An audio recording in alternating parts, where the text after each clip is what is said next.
Welcome to the Miller Report Real Clear Journalism. I'm Maggie Miller. Today we're discussing Ben Weingarten's latest investigation into Barfare. Former Justice Department official Jeffrey Clark is facing disbarment in Washington, D.C. over his role in the 2020 election disputes. Clark, who now serves as acting head of the Office of Regulatory Affairs, has been charged with dishonest conduct tied to a draft letter that he wrote but never sent. In that draft, he urged Georgia officials to consider convening a special legislative session to review the state's election results. Clark's superiors rejected the idea, and that letter was never delivered. Still, the D.C. Bar's disciplinary authority says that the draft contained false statements and amounted to dishonest conduct and an attempt to interfere with the administration of justice. In July, a majority of the board recommended Clark be disbarred, saying the punishment was necessary to send a message. Clark's attorney argues that the proceedings are politically motivated. They say their client was simply offering legal advice to the president, advice that falls under executive privilege and immunity. They warn the case could set a dangerous precedent in the ability of government lawyers to provide candid counsel. Those who say those repercussions are unjust point to what they call a double standard. They contrast Clark's treatment with that of FBI lawyer Kevin Kleinsmith, who altered a document in the Russia investigation but received only a 1-year suspension. 3 former Republican attorney generals, William Barr, Jeff Sessions, and Michael McCasey, have filed briefs supporting Clark's defense. They argue that disciplining him for internal deliberations would interfere with the president's ability to receive honest advice. The case is unfolding against the backdrop of a broader campaign by progressive groups, including the 65 Project, which has filed dozens of bar complaints against Trump-allied attorneys. Those launching the complaints say that they must go on the offense for democracy when the rule of law is under assault. Critics describe it as Barfare, using professional discipline as a political weapon. Now, Clark is appealing the recommendation, but the lines drawn on this case may have lasting consequences for the balance between political accountability and viewpoint diversity. I'm joined now by the lead investigator on this story, Ben Weingarten. Ben, thank you so much for speaking with me here today. Thanks for having me. So in the broader lens, we've been seeing this political warfare playing out, and now we're seeing Barfare, as you put it, play out across the board in our government. Why is it such a major issue, and what's the issue with this type of Barfare specifically? Sure. So Barfare itself looks to be an extension of something, a battle, a political battle, as you alluded to, that has been roaring for some time, which is the effort to use the courts to potentially destroy political opponents and to otherwise wage political warfare in a realm that is separate and apart from the voters, essentially. We take things into the courts and we take them out of the hands of voters in many instances if we're talking about dubious prosecutions of political figures or the legal fights that are being had over any number of expressly political matters. And Barfare appears to be one manifestation of it. And when I use the term Barfare, I didn't coin it, but one of the lawyers representing one of the targets of this process did. What that means is the filing of complaints against lawyers, charging that they are engaged in unethical conduct or conduct that otherwise violates the rules that lawyers have to adhere to. Usually, these types of complaints are if a lawyer lies, if a lawyer deceives clients, if a lawyer deceives the courts, etc., those sorts of unethical issues, or there are financial improprieties, etc. But what we're seeing is increasingly you have lawyers, particularly those who are representing conservative individuals or conservative causes, and they are facing complaints for providing what they deem to be the best counsel on politically sensitive matters. And so the reason this is so significant ultimately is that if there is a chill cast over lawyers who take on cases for clients or cases that represent views that are considered out of the mainstream or challenging the political establishment, and those lawyers could end up disbarred or otherwise facing these sometimes many years long disciplinary processes outside of a due process protected sort of court venue. Ultimately, you're going to have a massive chill sent over the legal industry, and you're going to leave entire causes, or at least individuals representative of those causes, without effective counsel. And that poses a mortal threat ultimately to the legal system itself, to our justice system. And then an added layer to this is that in some cases, including the case that was probably the primary case I highlighted in this investigation for RealClear, when you have lawyers representing the federal government, whether in the Department of Justice or elsewhere, and they are being targeted with complaints that are challenging their conduct in advising the president effectively, and their communications with the president, as well as their work product, which is basically work product where you're contemplating, you're brainstorming different ideas for trying to achieve policy ends. When you have a disciplinary process that is able to probe into what generally are considered to be privileged conversations, privileged materials, privileged documents, and you can actually threaten the livelihood of the lawyers representing the president, you're piercing the veil of these privileged processes, privileged communications, privileged work. You imperil the presidency potentially, because how can a president go about contemplating with his legal advisors different ideas about how to achieve different ends, particularly in constitutionally gray areas, if the lawyers are going to be afraid that for simply providing potential options for achieving a goal, their livelihoods might be imperiled? So those are the stakes with Barfare, and that's one of the reasons I felt there was a compelling reason to cover it for RealClear. Definitely. And I mean, this isn't the first time you talked about how the law is coming into play with politics. Obviously, we've had many conversations about universal injunctions and the like. I did want to ask, obviously this piece focuses on a number of Trump's allies that are dealing with these issues with the bar. So I'd be remiss if I didn't ask if you've seen any targeting, or are we seeing anything coming from the Republican side towards the Democrats as well? There's nothing remotely approximating what we've seen from the left that is coming from the right to date. So it's worth noting that there have been disciplinary complaints filed against a whole slew of figures on the right, and they've come from oftentimes left-leaning NGOs or even the Senate Judiciary Committee when it was Democrat-controlled. There are also a couple organizations who have explicitly set their sights on targeting what they've cast as sort of MAGA lawyers on the right, and have gone after Republican attorneys general as well across the country. And there are actually organizations set up for this express purpose, and we talk about them in this RealClear piece, namely including the 65 Project and the Legal Accountability Project. But there are other groups as well, and they come at this from the progressive side. There is no equivalent set of NGOs on the right that are engaging in this process. What we have seen and what we talked about in the piece is you have had one bar complaint filed against one of the leaders of both the Legal Accountability Project and the 65 Project, challenging his own license for engaging in the political targeting of conservative lawyers, essentially. It's not clear that that complaint has gone anywhere. That was filed, that was brought before the disciplinary authorities in Utah. And America First Legal brought that complaint. America First Legal has also sought to do oversight work into these entities to sort of map out to what extent are they politically connected, and are they essentially attack dogs for the Democrat Party. And it's TBD as to where that probe will ultimately go.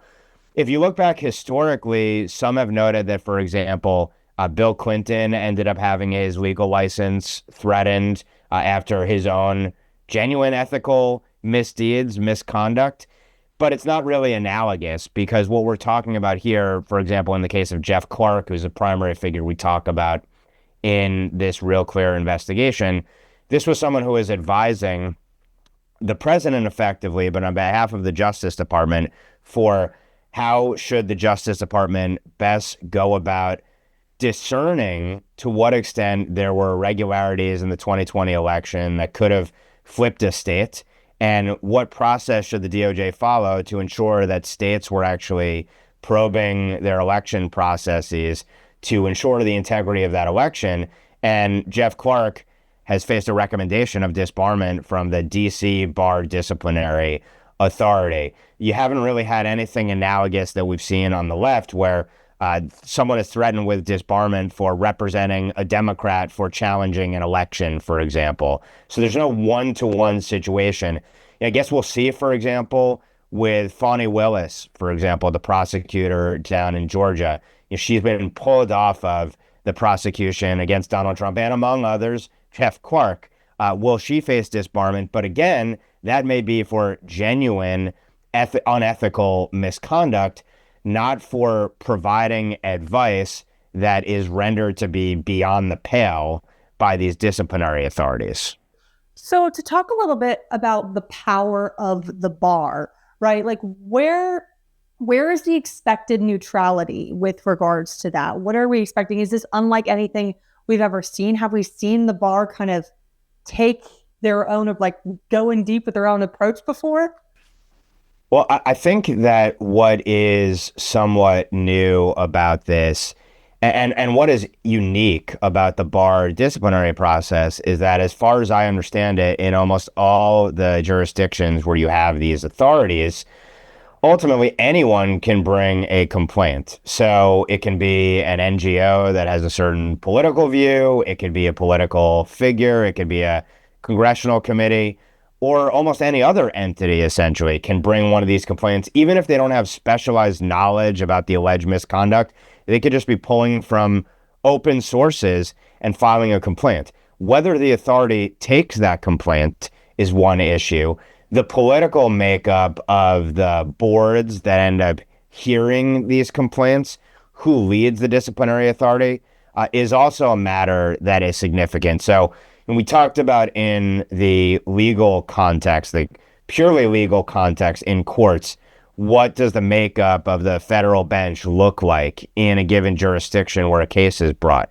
You have something analogous with the bar disciplinary authorities where, and as we found when looking at Washington, D.C., for example, you're looking at a disproportionately blue jurisdiction, and the bar associations oftentimes tend to be disproportionately Democrat dominated. So it's a hostile venue potentially, and it's not clear that there are checks and balances in place such that if you have conservative lawyers, for example, being targeted, or if it was the other way around, if you had Democrat attorneys that or attorneys on behalf of Democrat causes or representing Democrats, that there would be any sort of political checks and balances put in place to ensure that one's case is actually arbitrated before a genuinely independent or at least partisan balanced and relatively neutral tribunal. And then there are other aspects as well. There have been allegations that there's really a lack of due process essentially within the disciplinary process and a whole slew of other deficiencies associated with them as well. That's before we get to the fact that, for example, in the case of a lawyer on behalf of the federal government, how can it be that a state or a local authority can be probing and looking into and challenging the actions of federal lawyers? So you have all these different issues that are baked into it, and it raises questions about can there be neutrality? Is there neutrality within any of these tribunals today? Or can these be weaponized political attack dogs, essentially, and a way to get someone through a disciplinary process rather than through actually seeking to prosecute them or seek sanctions against them because of their conduct within an actual court process? And that's the potential danger here, is that you could see the bar disciplinary authorities and these bar complaints becoming a free-for-all and essentially an alternative to frivolous litigation, frivolous bar complaints essentially that make life hell for the lawyers who are facing them, where there are real questions as to whether the authorities are going to be fair and neutral and apolitical in determining whether a complaint is worth probing and actually going through the disciplinary process. So all those things are open matters at this point, and we're seeing the bar authorities becoming venues for these attacks on individuals, this targeting of individuals. Obviously the people bringing them think that they are legitimate and they're with merit, but on the other side, the argument is that these are frivolous and this is political warfare by another name, and it could potentially really corrode the legal process to the extent that you chill lawyers from actually representing causes that might be deemed unpopular by the powers that be.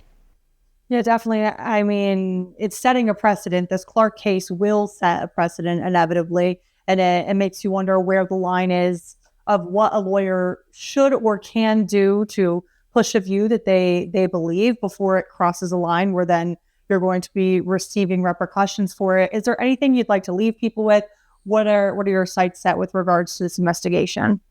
Yeah, so to your point, it's worth noting that the day that the DC tribunal handed down their recommendation to disbar Jeff Clark, who was a double assistant attorney general under the first Trump administration and is now serving as the head of the chief regulatory office in the Office of Management and Budget and as senior advisor at the CFPB, an eminently qualified lawyer who was a partner at the White Shoe law firm Kirkland and Ellis before.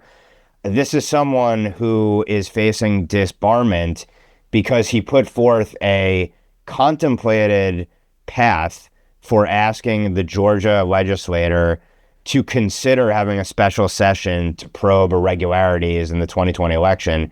His proposal never passed the stage of proposal. He advocated for it vigorously within DOJ.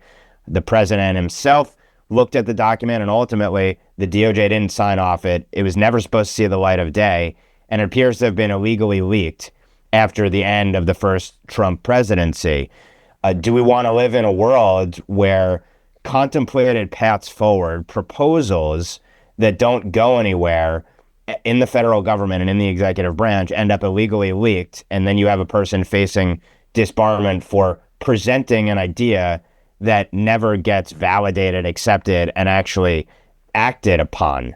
That is the precedent that could potentially be set out of DC. But even more than that, we saw that the very day that the recommendation was handed down, there were complaints filed against other Department of Justice lawyers in this Justice Department, this current one, for their advocacy of the administration's positions in a currently pending case. What this suggests is that we might see a flurry of disciplinary complaints filed against anyone and everyone who's going to litigate cases for the U.S. government and the administration in this Justice Department and maybe in other departments as well.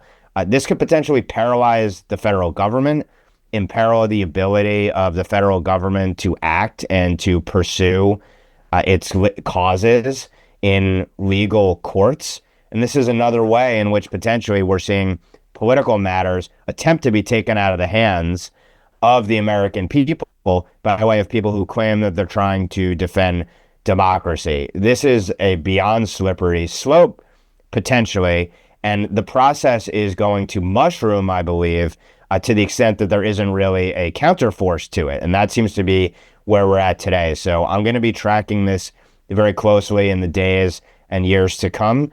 And I think it's worth noting that while the Trump administration itself is engaging in what it deems to be de-weaponization activity, you still have these remnants of what came before. And also worth noting, too, something I may investigate down the road, is that some of the prosecutions that targeted President Trump and others, including that Georgia one, despite Fani Willis being taken off the case and her office being taken off the case, they persist. There are still cases going on trying to challenge individuals who were purportedly fake electors in the 2020 election. And these people's lives have been put in limbo, and the cases remain pending in places like Georgia, in places like Arizona, and beyond. So that's something that I may provide an update to down the road in a future investigation. Sounds very interesting and sounds like you've got more you're going to be working on in the future. Well, Ben, thank you so much for your time. Thank you. That was it for the Miller Report, Real Clear Journalism. I'm Maggie Miller. I'll see you next time.